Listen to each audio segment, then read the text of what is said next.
The Master Key System. It is my privilege to enclose herewith Part 1 of the Master Key System. Would you bring into your life more power to get the power consciousness, more health to get the health consciousness, more happiness, get the happiness consciousness? Live the spirit of these things until they become yours by right. It will then become impossible to keep them from you. The things of the world are fluid to a power within man by which he rules them. You need not acquire this power. You already have it. But you want to understand it. You want to use it. You want to control it. You want to impregnate yourself with it so that you can go forward and carry the world before you.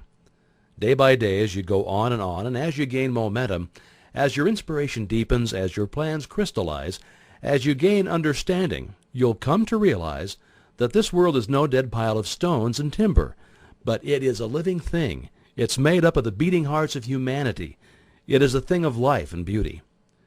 It is evident that it requires understanding to work with material of this description, but those who come into this understanding are inspired by a new light, a new force. They gain confidence and greater power each day. They realize their hopes and their dreams come true. Life has a deeper, fuller, clearer meaning than ever before. And now, Part 1. Chapter 1. That much gathers more is true on every plane of existence, and that loss leads to greater loss is equally true.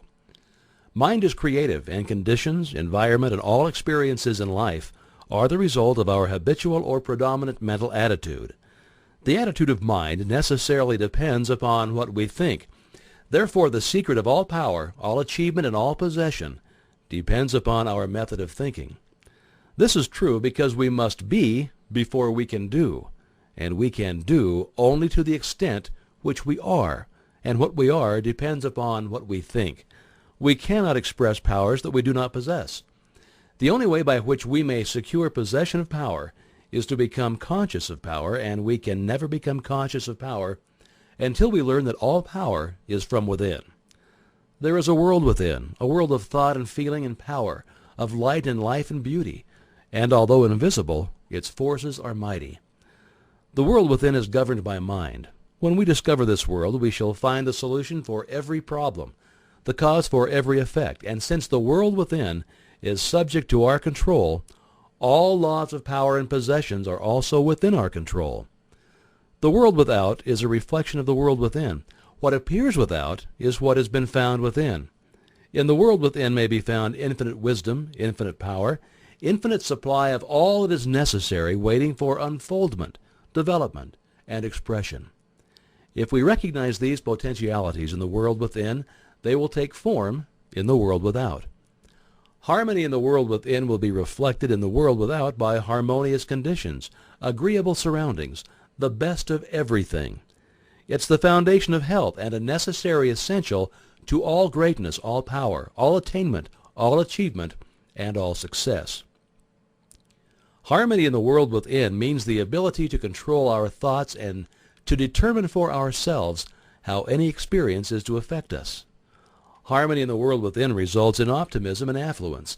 Affluence within results in affluence without. The world without reflects the circumstances and the conditions of the consciousness within.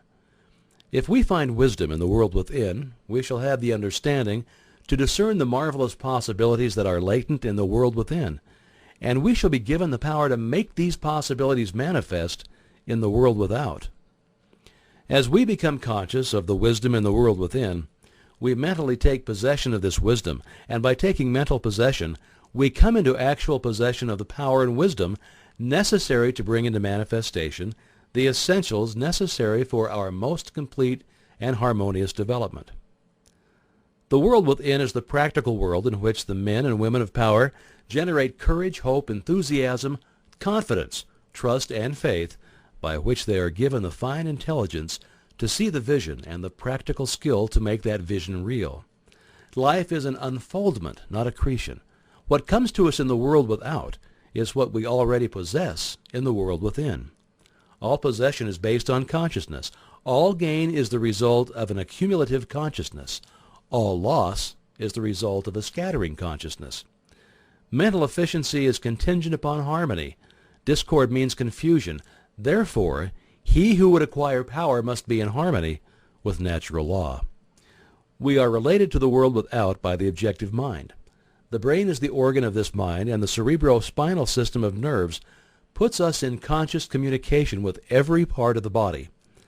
This system of nerves responds to every sensation of light, heat, odor, sound, and taste. When this mind thinks correctly, when it understands the truth, when the thoughts sent through the cerebrospinal nervous system to the body are constructive, these sensations are pleasant and harmonious. The result is that we build strength, vitality, and all constructive forces into our body. But it is through this same objective mind that all distress, sickness, lack, limitation, and every form of discord and inharmony is admitted into our lives. It is therefore through the objective mind by wrong thinking that we are related to all destructive forces. We are related to the world within by the subconscious mind. The solar plexus is the organ of this mind.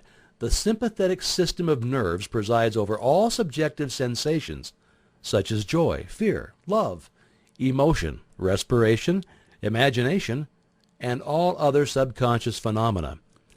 It is through the subconscious that we are connected with the universal mind and brought into relation with the infinite constructive forces of the universe. It is the coordination of these two centers of our being and the understanding of their functions which is the great secret of life. With this knowledge, we can bring the objective and subjective minds into conscious cooperation, and thus coordinate the finite and the infinite. Our future is entirely within our own control. It is not at the mercy of any capricious or uncertain external power. Now all agree that there is but one principle or consciousness pervading the entire universe, occupying all space, and being essentially the same in kind at every point of its presence. It is all-powerful, all wisdom and always present. All thoughts and things are within itself. It is all in all. There is but one consciousness in the universe able to think, and when it thinks, its thoughts become objective things to do. As this consciousness is omnipresent, it must be present within every individual. Each individual must be a manifestation of that omnipotent, omniscient, and omnipresent consciousness. As there is only one consciousness in the universe that is able to think it, necessarily follows that your consciousness is identical with the universal consciousness, or in other words, all mind is one mind. There is no dodging this conclusion. The consciousness that focuses in your brain cells is the same consciousness which focuses in the brain cells of every other individual.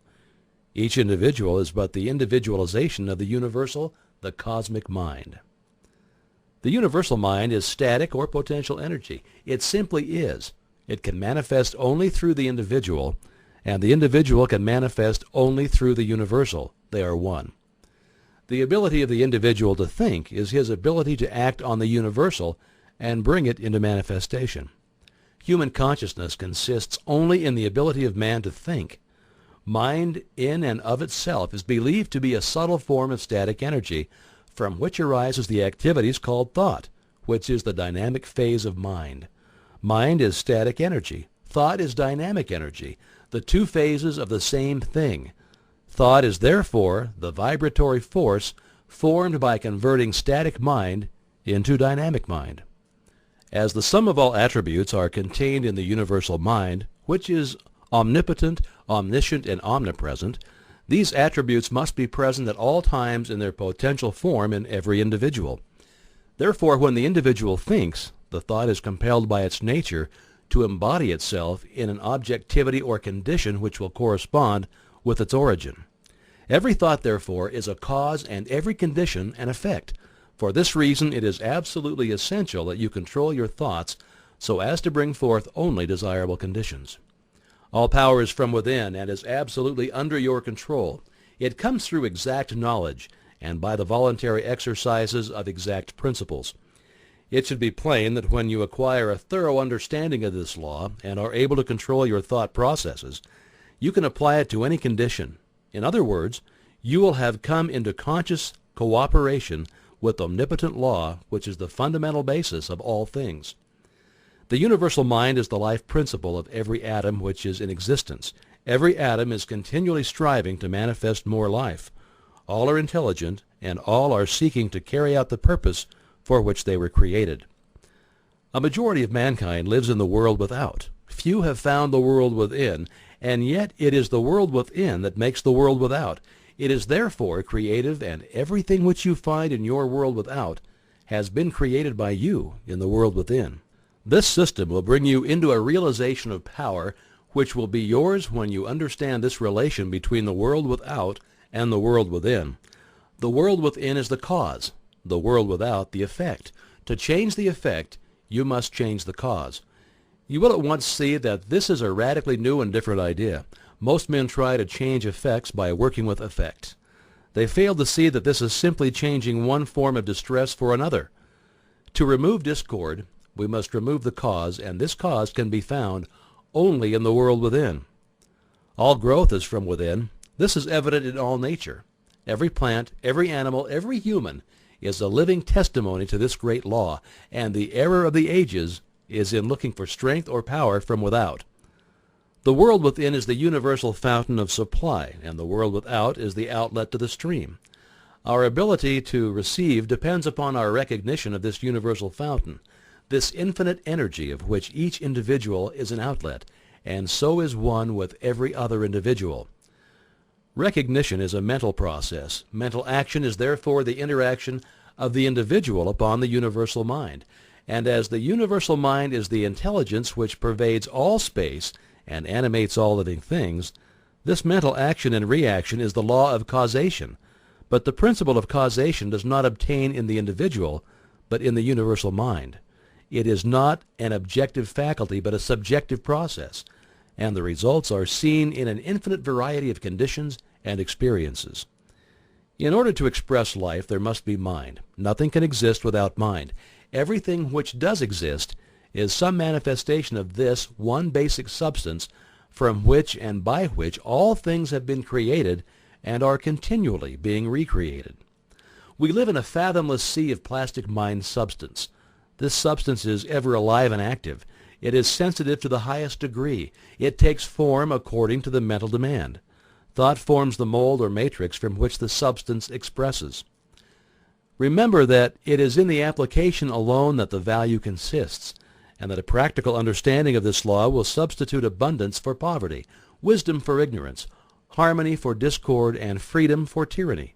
And certainly there can be no greater blessing than these from a material and social standpoint. Now make the application. Select a room where you can be alone and undisturbed. Sit erect comfortably, but do not lounge.